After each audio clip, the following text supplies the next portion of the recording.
Lecture de la lettre de saint Paul, apôtre aux Romains.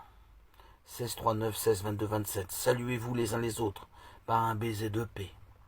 Frères, saluez de ma part Prisca et Aquilas, mes compagnons de travail en Jésus-Christ, eux qui ont risqué leur tête pour me sauver la vie. Je ne suis d'ailleurs pas seul à leur être reconnaissant. Toutes les églises des nations le sont aussi. Saluez l'église qui se rassemble dans leur maison. Saluez mon chef Éphénète, qui fut le premier à croire au Christ dans la province d'Asie. Saluez Marie, qui s'est donné beaucoup de peine pour vous. Saluez Andronikos et Junias, qui sont de ma parenté. Ils furent mes compagnons de captivité. Ce sont des apôtres bien connus. Ils ont même appartenu au Christ avant moi. Saluez Ampliatus, qui m'est cher dans le Seigneur. Saluez Urbain, notre compagnon de travail dans le Christ, et mon cher Stachys. Saluez-vous les uns les autres par un baiser de paix. Toutes les églises du Christ vous saluent. Moi aussi, Tertius, à qui cette lettre a été dictée, je vous salue dans le Seigneur. Gaius vous salue, lui qui me donne l'hospitalité à moi et à toute l'Église.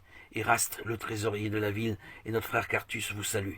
À celui qui peut vous rendre fort selon mon évangile, qui proclame Jésus-Christ, révélation d'un mystère gardé depuis toujours dans le silence, mystère maintenant manifesté au moyen d'écrits prophétiques selon l'ordre de Dieu éternel, mystère porté à la connaissance de toutes les nations pour les amener à l'obéissance de la foi, à celui qui est le seul sage, Dieu, par Jésus-Christ, à lui la gloire pour les siècles des siècles. Amen.